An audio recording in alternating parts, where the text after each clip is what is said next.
الكريم.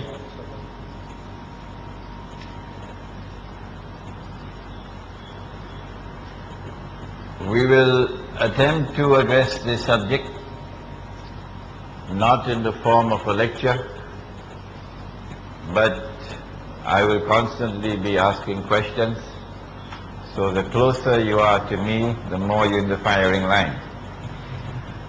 And also invite your comments as we go along. That's because we do not have permission to have a public lecture tonight, but we do not need any permission from anyone to have a dars. Our topic is entitled Ashura in the Qur'an. And you know Ashura, or Yawmul Ashura, is the 10th day of the month of Muharram, when we all fast, the Masnoon fast. What does the Qur'an have to say about Ashura? That's our topic.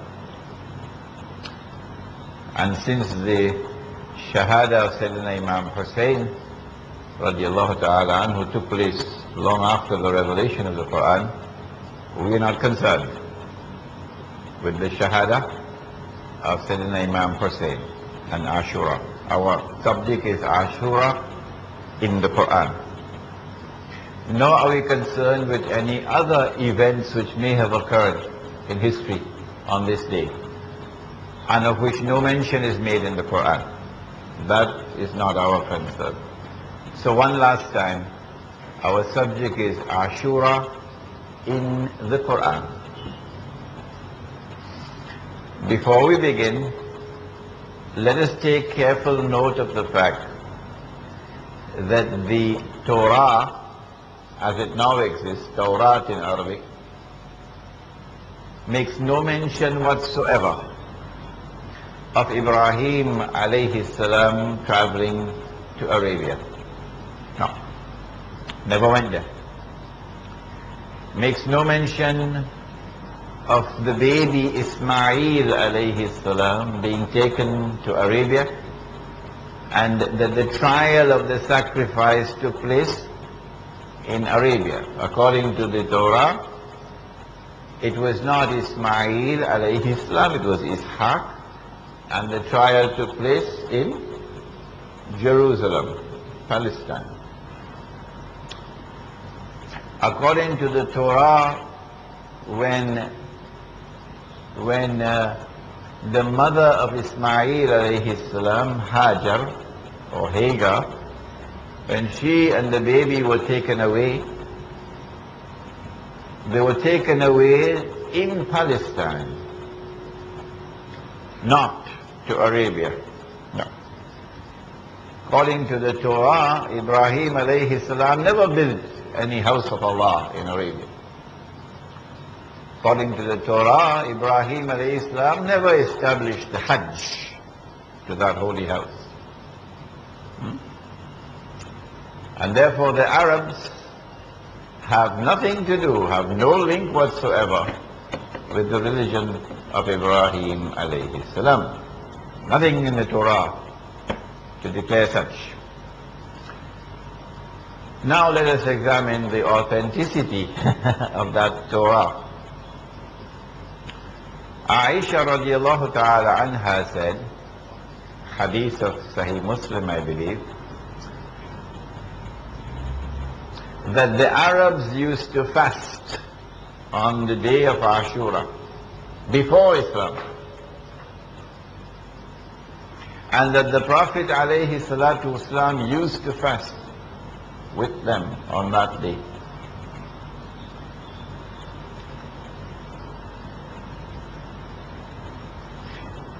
The question that we ask is,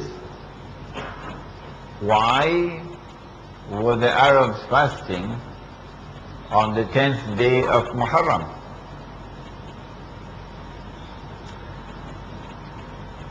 The second thing that we notice is that although the Torah declares that the trial of the sacrifice took place in Palestine, and the child of the sacrifice was Ishaq alayhi salam.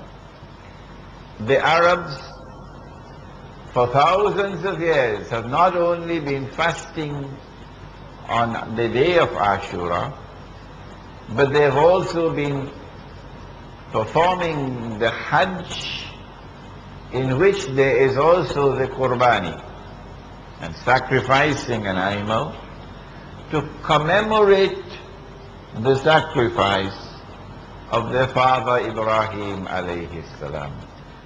How do we explain this?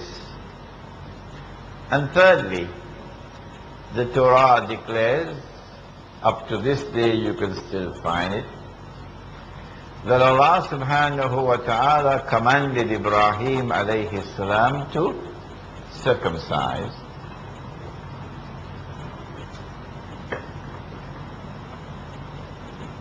And that circumcision, male circumcision, not female, circumcision, male circumcision, was the symbol of the covenant with Allah subhanahu wa ta'ala that you belong to the deen, the true religion that was sent by Allah, the deen of Ibrahim alayhi salam. This is the symbol.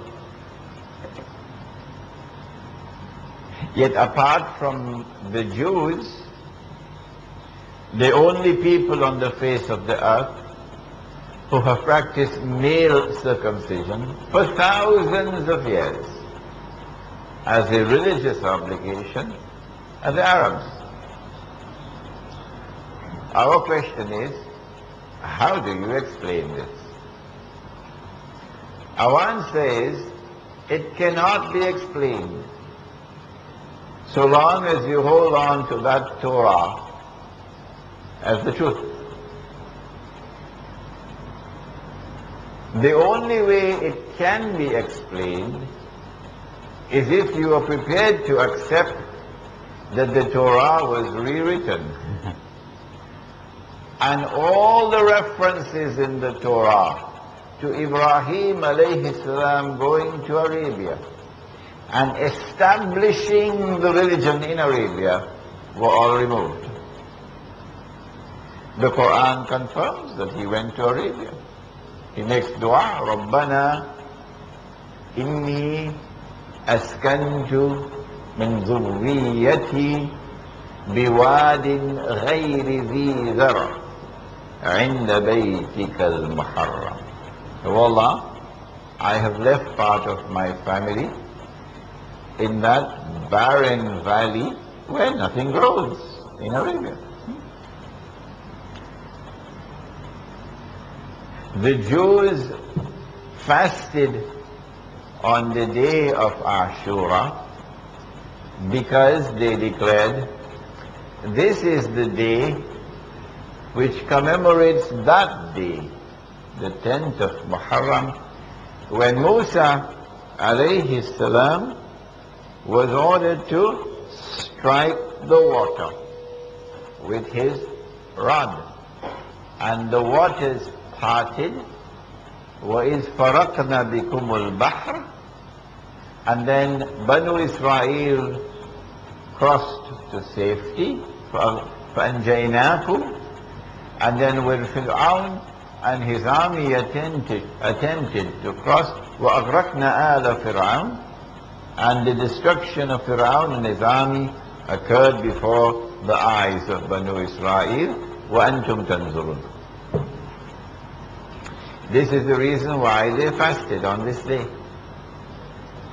And the reasons why the Arabs were fasting on this day, even while the Arabs were worshipping idols, was because this was a part of the religion of Ibrahim which had survived.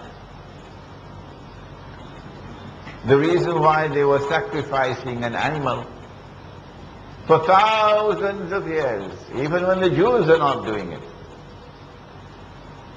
and even while they are worshipping idols, is because this is a part of the religion of Ibrahim which had survived. The reason why they were circumcising, Abu Lahab was circumcised, Abu Jahl was circumcised, Hmm? The reason why they were circumcising, male circumcision, and no other people on the face of the earth were doing it other than the Jews, was because this was a part of the religion of Ibrahim alayhi salam, which had survived. And so the evidence is there on the ground in history that you changed the Torah.